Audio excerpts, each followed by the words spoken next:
बिहार के सीमांचल में असदुद्दीन ओवैसी ने जोरदार प्रदर्शन किया है। यहां की 24 में से 5 सीटें जीतकर एआईएमआईएम ने महागठबंधन को जोरदार झटका दिया है। ओवैसी के इस कारनामे का ही ये असर है कि महागठबंधन की सरकार बनते बनते रह गई। ओवैसी ने सीमांचल की कुछ सीटों को न सिर्फ अपने पाले में कर लिया, बल्कि मुस्लिम वोट के बंटने से एनडीए का रास्ता आसान कर दिया।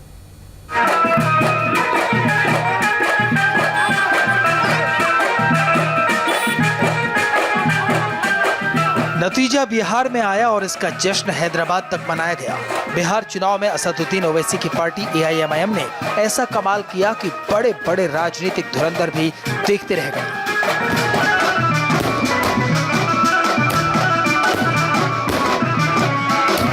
बिहार में एआईएमआईएम ने कामयाबी के झंडे गाड़े तो पार्टी चीफ ओवैसी के घर के बाहर समर्थक जश्न में डूब गए। बिहार के वोटरों ने ओवैसी को माला माल कर दिया। एक दो नहीं, ओवैसी की पार्टी ने बिहार में 5 सीटें जीतकर सबको हैरान कर दिया। इतना बड़ा हमको मखरूज कर दिया अपनी मोहब्बत से, अपने वोटों से।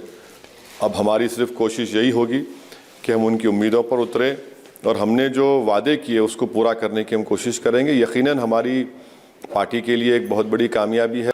बिहार के सीमांचल में कुल 24 सीटें हैं। इन सीटों पर बड़ी तादाद में मुस्लिम वोटर हैं। इनमें से 5 सीटों पर ओवैसी की पार्टी ने जीत दर्ज की। ओवैसी की इस जीत से सबसे ज्यादा नुकसान महागठबंधन को उठाना पड़ा। महागठबंधन को सीमांचल की इन सीटों पर ओवैसी ने किस तरह सत्ता से दूर कर दिया, ये भी समझ लीजिए। सीमांचल के आमौर सीट पर महागठबंधन की तरफ से कांग्रेस चुनाव मैदान में थी। यहाँ कांग्रेस को करीब 17% वोट मिला, जबकि जेडीयू को 23 और ओवैसी की पार्टी ने यहाँ 51% वोट लेकर महागठबंधन को झटका दे दिया।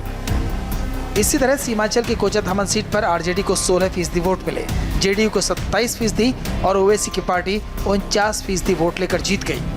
बहादुरगंज पर कांग्रेस को करीब 18, वीआईपी को 24 और ओवैसी की पार्टी ने यहाँ 50% वोट लेकर जीत गई। पूर्णिया जिले के 82 सीट पर आरजेडी को 21% वोट मिला, बीजेपी को 29 तो ओवैसी की पार्टी को 38% वोट मिला। अमरिया जिले के जोकीहाट सीट पर आरजेडी को 30, बीजेपी को महज 28 और एआईएमआईएम को 34% वोट मिले। बिहार चुनाव में इस प्रदर्शन के बाद हैदराबाद में असदुद्दीन ओवैसी के घर के बाहर जश्न का माहौल है। नतीजों के बाद ओवैसी ने वोट कटवा कहने वालों पर पलटवार किया। वो बोलते रहे सर, अब पॉलिटिक्स में अब किसके मुंह को रोक पाएंगे आप? तो जिसके पास जो फ्रस्ट्रेटेड होता है, जिसके पास पॉलिटिकल कैपेसिटी नहीं होती, तो वो इस तरह के एलिगेशंस लगाता है। तो मुझे कोई फ़र्क नहीं पड़ता, बल्कि मुझे इससे और ताकत मिलती है और मेरी ज़िद में और मेरे एतमाद में और इजाफा होता है। बिहार चुनाव में ओवैसी ने सीएए और एनआरसी को चुनावी मुद्दा बनाया, जिस पर मुस्लिम वोटर महागठबंधन से छिटक कर ओवैसी के पास पहुंच गए। ओवैसी के साथ गठबंधन करने वाले बीएसपी को 1 सीट मिली।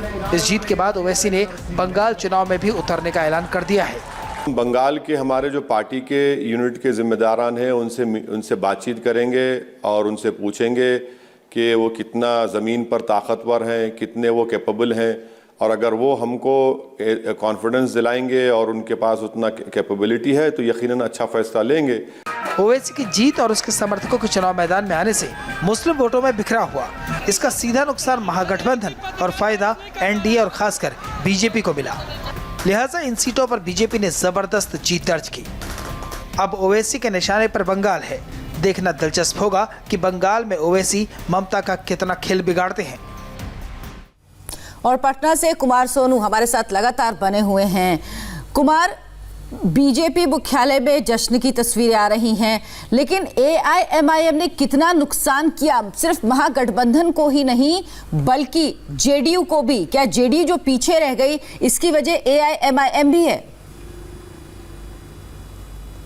देखिए, बिल्कुल, मैं खुद सीमांचल में घूमा, किशनगंज, पूर्णिया, अररिया, कटिहार, इन तमाम इलाकों में घूमा जो बिहार की सीमा से सटे हुए जिले हैं। और यहाँ पर जो अगर स्पेशली किशनगंज की बात करें तो 68%, तकरीबन 68% मुस्लिम आबादी है। जब मैंने वहाँ के मुस्लिम वोटर से खासतौर पर बात की कि आपको क्या लगता है, क्या मुद्दे हैं और किन मुद्दों को जहन में रखकर आप वोट देंगे, तो उनका साफ ये कहना था कि ओवैसी ने उन्हें एक ऑप्शन दिया है। अभी तक वो मजबूर होते थे या तो आरजेडी की तरफ जाने के लिए या फिर कांग्रेस की तरफ जाने के लिए, लेकिन ओवैसी ने उन्हें एक मजबूत ऑप्शन दिया और वो इस बार उन्हें लगता है कि वो ओवैसी के साथ जाएंगे और वो ऐसा हुआ भी। बहुत सारी सीमांचल की ऐसी सीटें हैं जहां पर ओवैसी की पार्टी ने 50% से ज्यादा वोट पाकर जीत दर्ज की है और 5 सीटें, खुद ओवैसी से मेरी बात हुई, मैंने उनका इंटरव्यू भी किया था और तकरीबन पौना घंटे के करीब मैं उनके साथ बैठा भी रहा था, तो उन्हें ये उम्मीद थी कि उनकी पार्टी 2 या 3 सीटों पर जीत जाएगी, लेकिन उन्हें भी खुद ये उम्मीद नहीं थी कि 5 सीटों पर जो है।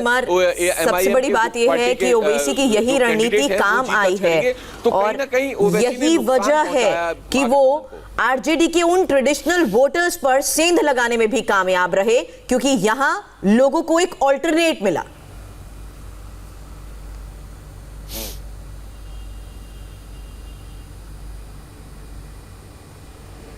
कुमार, आपको मेरी आवाज मिल रही है?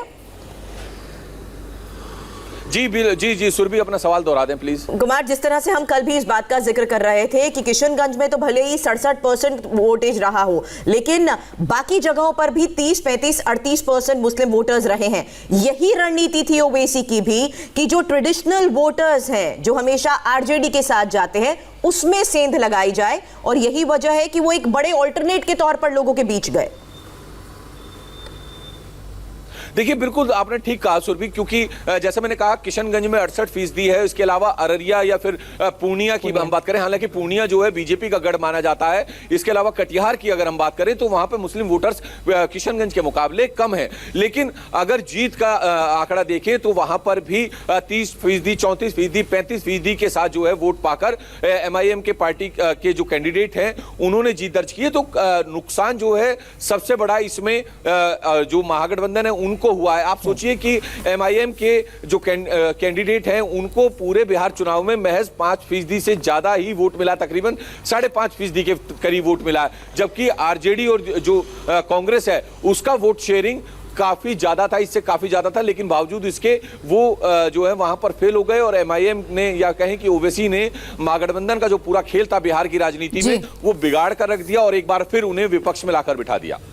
बिल्कुल, तो AIMIM को 5 सीटें मिली हैं, जो बड़ी बात है और सबसे ज्यादा नुकसान महागठबंधन को हुआ है। आगे बढ़ने से पहले आपको बता दें, सुबह 7:25 से भविष्यवाणी बिना ब्रेक के नॉन स्टॉप देखिए और आचार्य इंदु प्रकाश से जानिए गौ पूजन से कैसे मिलेंगे सब सुख, किस द्वादशी पर जन्म लेंगी संतान। इसके साथ ही आचार्य इंदु प्रकाश आपको बताएंगे किस योग में शुभ काम की मनाही, कौन से संकल्प से होगी परिवार की भलाई।